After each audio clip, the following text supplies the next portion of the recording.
ان ساقطها ردها وساعا من تمر وفي لفظ هو بالخيار ثلاثة متفق علیہ۔ حضرت ابو ہریرہ رضی اللہ تعالیٰ عنہ سے روایت ہے کہ نبی علیہ الصلوۃ والسلام نے ارشاد فرمایا،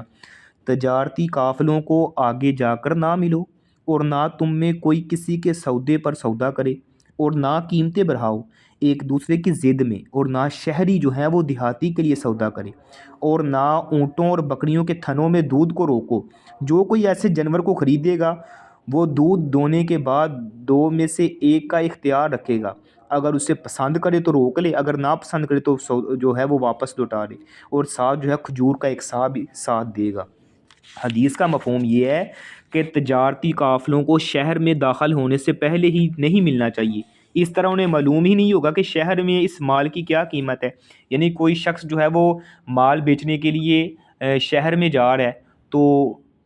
اب شہری جو ہیں یا وہ اس منڈی میں رہنے والے لوگ جو ہیں وہ منڈی میں پہنچنے سے پہلے ہی باہر سے ہی جا کے جو ہے وہ یعنی اس کے ساتھ سودا طے کر لیتے ہیں یا خرید لیتے ہیں، کیونکہ اسے تو پتہ نہیں ہے کہ منڈی کے اندر کیا ریٹ چل رہا ہے، اس لیے اسے جو ہے وہ نقصان ہوگا۔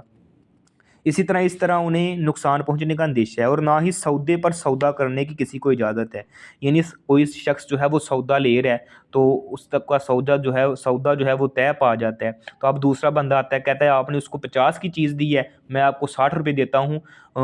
وہ چیز مجھے دے دے۔ اب اس نے جو ہے اس سودے پہ سودا کیا، تو یہ بھی کرنا ناجائز ہے۔ اسی طرح اونٹنیوں اور بکریوں کے تھنوں میں دودھ روک کے رکھنا تاکہ خریدنے والا یہ سمجھے کہ زیادہ دودھ دینے والا جانور ہے، تو یہ بھی درست نہیں ہے۔ یعنی دودھ والے جو جانور ہوتے ہیں ان کو بیچنے کے لیے ان کے تھنوں میں دودھ جو ہے وہ روکے رکھنا تاکہ دیکھنے والے کو یہ لگے کہ یہ بہت زیادہ دودھ دینے والا جانور ہے، تو اس طرح کرنے سے بھی نبی علیہ الصلوۃ والسلام نے منع فرمایا ہے۔ ہاں اگر اس صورت میں جو ہے وہ کوئی جانور کو خرید لیتا ہے تو اس کو اختیار ہے، اگر وہ چاہے تو اپنے پاس رکھ لے اس جانور کو، اگر وہ سمجھتا ہے کہ اس میں دھوکہ نہیں ہوا تو وہ رکھ سکتا ہے۔ اگر وہ سمجھتا ہے کہ جب میں نے جانور کو خریدا تھا تب تو یہ زیادہ اس کا دودھ لگتا تھا لیکن اب وہ روٹین کے مطابق وہ دودھ نہیں دے رہی، تو اب وہ سودا واپس کرنے کا اس کو اختیار ہے، اور ساتھ یہ ہے کہ وہ ایک سا کھجور دینا ہوگی، یعنی اس کو ساتھ ایک سا کھجور جو ہے واپس کرے گا جس سے جانور خریدا ہوگا جب وہ جانور کو واپس کرتا ہے۔ اسی طرح کیونکہ اس نے جانور کا دودھ تو استعمال کیا ہے نا، تو ایک سا کھجور دے گی، یعنی ایک سا تقریباً 2.5 کلو ہوتی ہے۔ اسی طرح اس حدیث سے احکام یہ نکلتے ہیں کہ تجارتی مال لے کر آنے والے قافلے کو منڈی تک پہنچنے کا موقع یعنی دیا جائے، اسے آگے جا کر ملنا اور باہر سودا طے کرنا یہ جائز نہیں ہے، ممنوع ہے۔ اسی طرح کوئی شخص اگر ایک سودا کرتا ہے تو دوسرے شخص کو اس کے سودے پر سودا کرنے کی بھی اجازت نہیں ہے۔ اسی طرح دودھ دینے والے جانور کو بیچنے سے پہلے اس کے تھنوں میں دودھ روکے رکھنا یہ بھی جائز نہیں ہے، یعنی یہ اس سے احکام نکلتی ہیں۔ اس طرح حدیث نمبر 252 ہے، یعنی 252 ہے، عن عبداللہ بن عمر رضی اللہ عنہما ان رسول اللہ صلی اللہ علیہ وسلم نہا عن بیع حبل وکان بیعا یتبایعہ اہل الجاہلیہ، کان الرجل یبتاع الجزور الی ان تنتج الناقہ ثم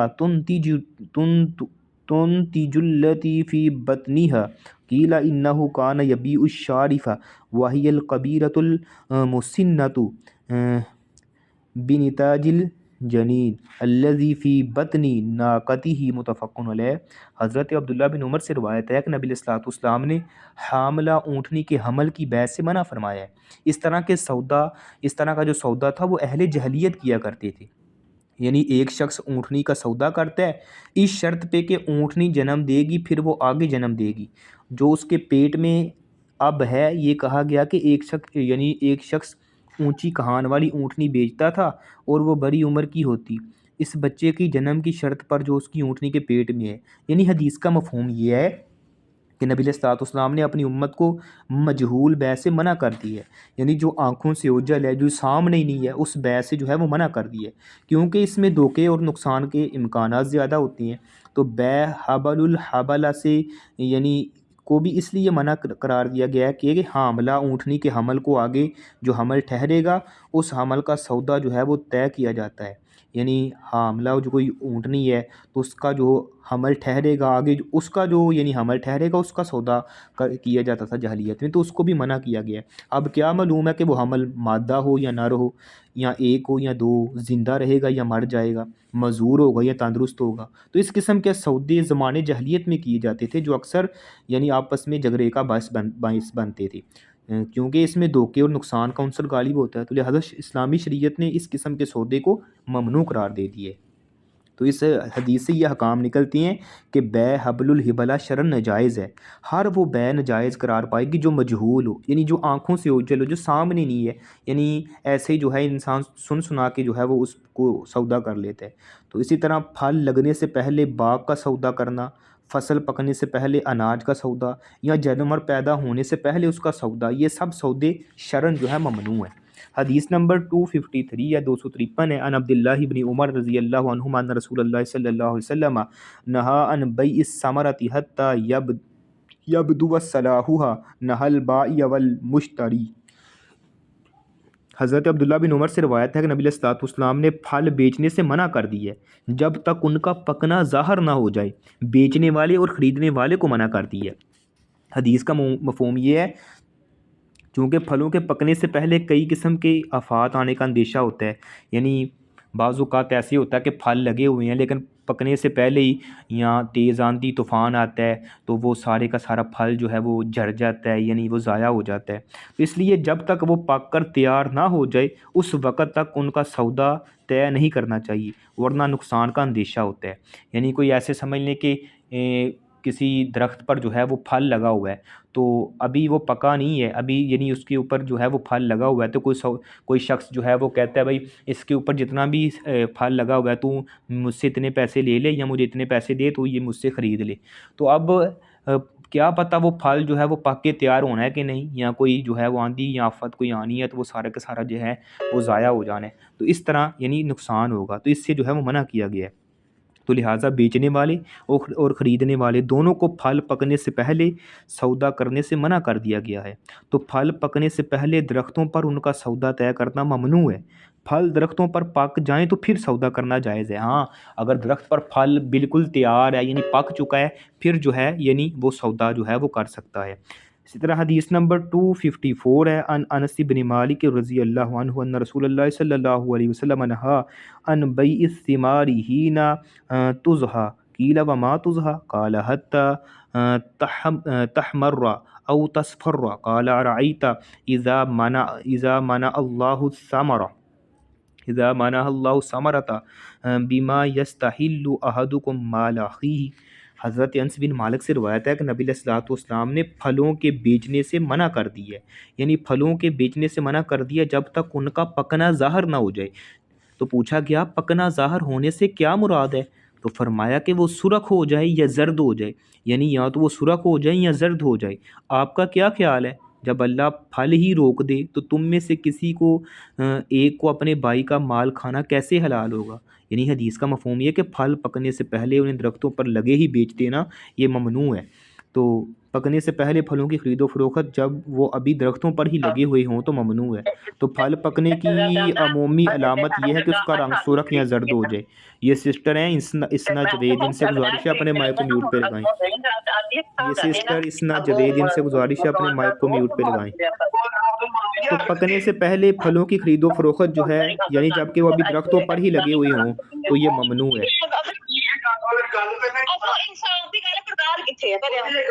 السلام علیکم، یہ اپنے مائک کو میوٹ پہ لگائیں۔